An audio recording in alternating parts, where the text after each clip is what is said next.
This channel does not promote any violent, harmful, or illegal activities. All content provided by this channel is meant for an educational purpose only. Top quality और consistent performance के लिए सिर्फ silver pump नाम याद रखना। সিভিকের বিরুদ্ধে তোলাবাজির অভিযোগ, তাকে ঘিরেই তেতে উঠল মালদার মোথাবাড়ির গীতা মোড় এলাকা। বিক্ষোভকারীদের সঙ্গে রীতিমতো হাতাহাতি বিঁধে গেল পুলিশের। স্থানীয়দের অভিযোগ, গত কয়েক মাস ধরেই সিভিকদের দাদাগিরি চলছে এলাকায়। প্রয়োজনীয় কাগজপত্র না থাকার অভিযোগে একাধিক গাড়ি বাজেয়াপ্ত করা হয়েছে, অথচ সেই সব গাড়ি নিয়েই আবার অভিযানে নামছে পুলিশ। অবৈধ গাড়ি ব্যবহার করে কেন পুলিশ নিজেরাই নিয়ম ভাঙছে, এই প্রশ্ন তুলে সোমবার বিক্ষোভ দেখান স্থানীয়রা। তাদের বাধা দেয় সিভিক ভলেন্টিয়াররা, আর এই নিয়ে উত্তেজনা ছড়াতেই ছুটে আসে পুলিশ। যারা ছবি তুলছিলেন তাদের হাত থেকে মোবাইল কেড়ে নেওয়া হয় বলে অভিযোগ, এমনকি হাতাহাতিতেও জড়িয়ে পড়ে পুলিশ। ঘটনা নিয়ে সরব শাসক বিরোধী সকলেই। এটা হচ্ছে মোথাবাড়ি থানার পুলিশের গাড়ি, নম্বর দেখেন, নম্বর হচ্ছে ডি। টাকার বিনিময়ে এগুলা গাড়ি সব গাড়ি ছাড়ে, এগুলা গাড়ি ধরে আছে, এগুলা গাড়ি করে অ্যাটাক করে, টাকার বিনিময়ে গাড়ি ছাড়ে এরা। পুলিশ গাড়ি ধরে এখানে, নিজের গাড়ির কোনো ইন্স্যুরেন্স পেপার নাই, আর লোকাল ছেলেদেরকে হয়রানি করে এরা। কথা বলবো কি আছে, লাইভ করছে, লাইভ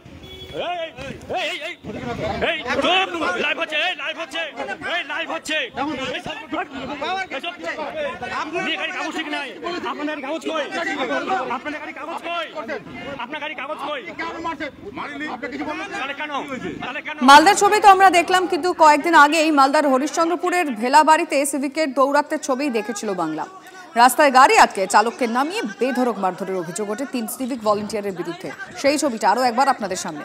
পিকআপ ভ্যানে গরু নিয়ে যাচ্ছিল রুহুল আলী নামে ওই গাড়ি চালক। অভিযোগ, 3 সিভিক ভলেন্টিয়ার গাড়ি আটকে 1000 টাকা চায়, তা দিতে না চাওয়ায় গাড়ি থেকে নামিয়ে চালককে একটি ঘরে নিয়ে গিয়ে মারধর করা হয়।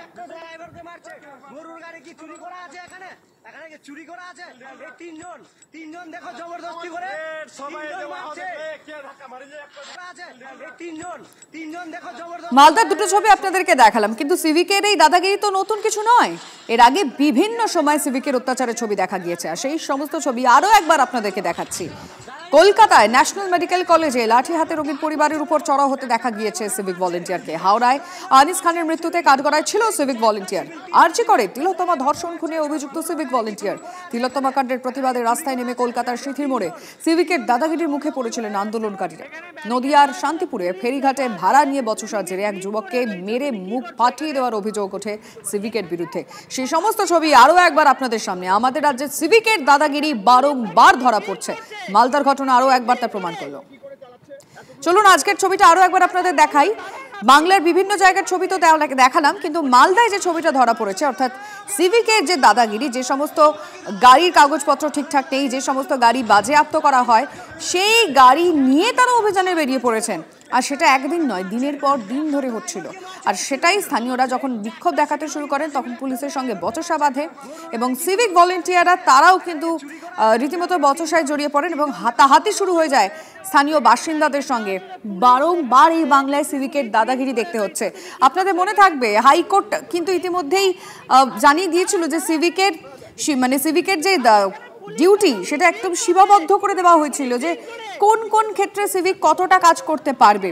কিন্তু সিভিকের এত উদ্ধত্ত হয় কি করে, এতটা সাহস তারা পাচ্ছে কি করে, যে রাজ্যে তারা বিভিন্ন জায়গায় তাদের দাদাগিরি দেখিয়ে চলেছে। একের পর এক ঘটনা সামনে আসছে।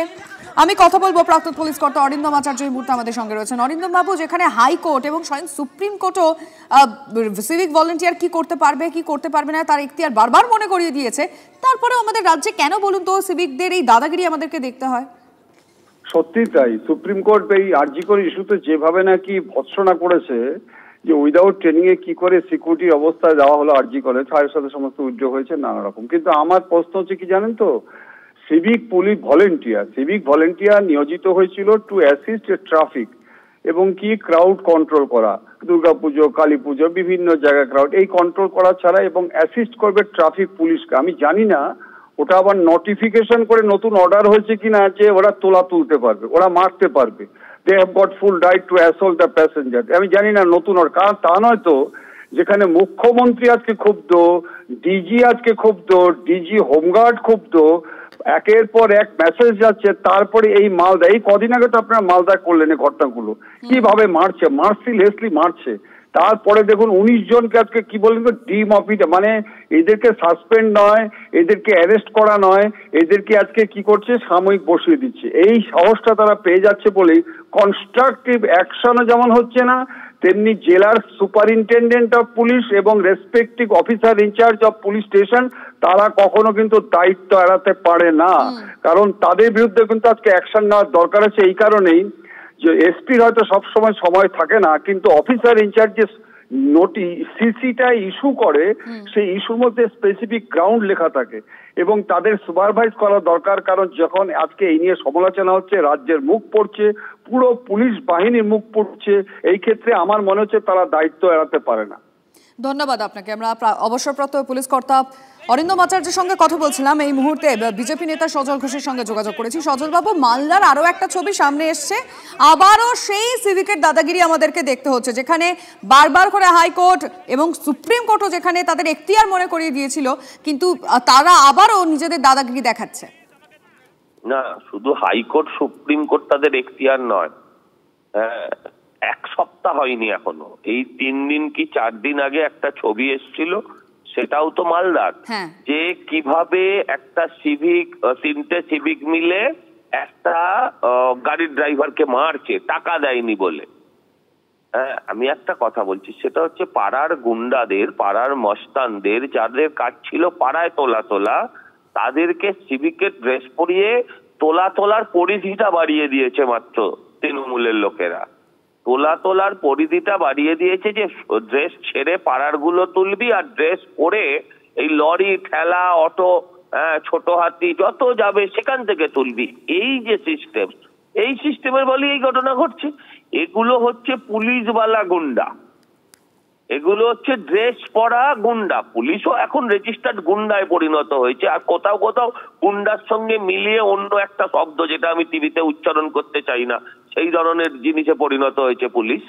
মানে এরা এই পয়সাটা তোলে, এটা ভাবার কিন্তু কোনো কারণ নেই যে এই পয়সাটা পুরোটা সেই লোকটা বাড়ি নিয়ে যায়, কারণ যারা ওকে এখানে পোস্টিং দিয়েছে তারা আবার ওদের টার্গেট দিয়ে দিয়েছে যে রাত্রিবেলা আমার এত টাকা চাই, ফলে তারাও এই কাজ করে। সব যে ওই যে 4-5টা ছেলে লড়ে যাচ্ছে, মারপিট করে যাচ্ছে, টাকা করে যাচ্ছে, সব যে নিজে ঘরে নিয়ে যাচ্ছে তার জন্য নয়। আপনি জানবেন। সজল বাবু, আপনার বক্তব্য পরিষ্কার আমাদের কাছে, অনেক ধন্যবাদ। সিভিক ভলেন্টিয়ারদের আইন শৃঙ্খলা রক্ষার কাজে ব্যবহার করা যাবে না, শুধুমাত্র ট্রাফিক সামলাতে কাজে লাগানো যাবে। উৎসবের সময়ও ব্যবহার করা যেতে পারে, নির্দেশ দিয়েছিল হাইকোর্ট, কিন্তু তারপরেও কোথায় কি? আমরা আপনাদেরকে দেখালাম হাইকোর্ট কি বলেছিল, কিন্তু শুধুমাত্র তো হাইকোর্ট নয়, হস্তক্ষেপ করেছিল সুপ্রিম কোর্টও। তিলোত্তমা কাণ্ডের পর সিভিক ভলেন্টিয়ার নিয়োগ নিয়ে প্রশ্ন তোলে খোদ সুপ্রিম কোর্ট। যাচাই না করেই রাজনৈতিক লোকদের সুবিধা দিতেই কি সিভিক নিয়োগ? প্রশ্ন তুলেছিলেন সুপ্রিম কোর্টের প্রধান বিচারপতি। সিভিক নিয়োগ নিয়ে রাজ্যের হলফনামাও চেয়েছিল শীর্ষ আদালত। কোন পদ্ধতিতে সিভিক নিয়োগ, মোট কতজন সিভিক ভলেন্টিয়ার রাজ্যে, সিভিক ভলেন্টিয়ারের নিয়োগকারী কে, কোথায় নিয়োগ করা হয়েছে সিভিক ভলেন্টিয়ারদের, কিভাবে তাদের ভেরিফিকেশন করা হচ্ছে, রাজ্যের কাছে হলফনামা চায় সুপ্রিম কোর্ট।